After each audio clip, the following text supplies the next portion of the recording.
Alright, time for an update. As you can see, there's not much there anymore. Just the frame and the front suspension and drive components to the front end.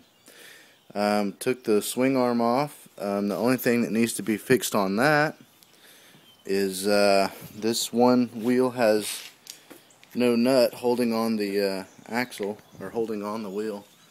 There's supposed to be a nut right there. So that's going to have to be replaced. But that's, it's a nut.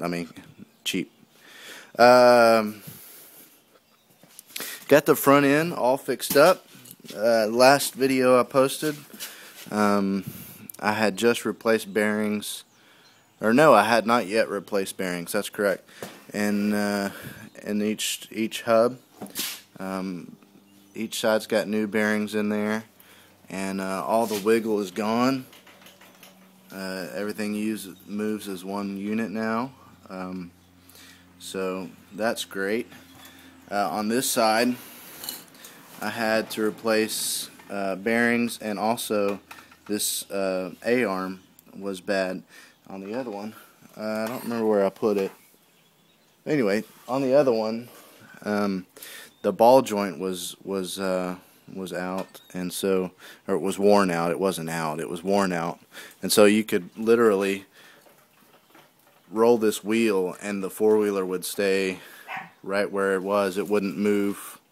The wheel could move independently with the rest of the bike, just because it was so loose. Got a new ignition switch, so that's good. The next thing to do, and Daniel's coming over now, apparently, is there's the engine. Next thing to do is we're going to do a top end rebuild on it. I've got rings and gaskets for the top end. And the other thing that's kind of funky with the engine is down here. I don't know if you can see this. There was a this is the transfer case that spins this. This is a drive shaft that's supposed to go up to the front wheels. There was some rocks caught underneath the drive shaft and the whatever it's called, skid plates. And so whenever rocks got in between the skid plates and the drive shaft, as it was spinning, it, just imagine there's a rock right here on the cardboard, and it spun and cracked that rock and just completely shattered that U-joint. It's supposed to look like this, and of course it's broken off right there. And so as it, when it broke there, you can see there's a little bit of oil down here. There's an oil seal right inside there, and so I'm going to have to open it up and replace that oil seal.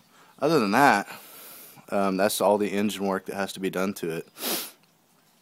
As I was pulling it off the other day, I kind of cracked this little electrical connector, but that's no big deal. It's got a little bit of corrosion in there, but I got some dielectric grease, and with some cleaning and some dielectric grease, I think it'll be fine. Transmission's still in good shape. There's nothing wrong with that. The shift knob was bent a little bit, but I can bend metal. It's not a big deal. I'm going to have to put I drained the fluids, and while it was in the bike, it was very difficult to get the drain plug back in there, so that's where the drain plug goes, and I'll replace that and change the oil in it after we get the rings replaced. So I don't know if I'll really do an update as I'm rebuilding this. I may just, I don't know, it may be just too much trouble to rebuild it and shoot videos at the same time through, each process. So I'll probably just, I'll probably just rebuild it and then show you the finished product, even though you don't really care about that. It spins free. I don't know if you can hear that. The piston is completely, it's not seized. I don't hear any grinding of any kind. So that's a good thing. Okay, well, there you have it. that's the progress so far. The front end is rebuilt and ready to go. The only thing it needs is a drive shaft that goes from the transfer case to the differential. Other than that, that's where we are. I got a guy that's giving me some pipe so that I can stretch it out. So anyway, originally I was going to have the seat here, and I said this in the other video. Originally I wanted the seat here where this gap is, where the engine was, and I was going to mount the engine up back here. But with the way that transmission and engine is kind of all one piece, and there's really no way to pivot it, so it's going to stay where it was, and I'm just going to build it longer. It's going to be a long go-kart.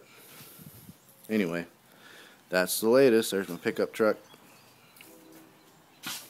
Haven't done anything yet to it. I guess I can go ahead and tell you guys what I have planned, though. About to buy my wife another car, and when I do that, the first thing I'll do probably is, you can see where the leaf springs end.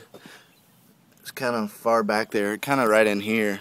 And what I plan to do is chop the end of the bed off right there, and then weld it back together. So the bed will be, I don't know, 1.5 feet, 2 foot shorter, and that'll give me better angles, you know, for departure angles from the back wheels.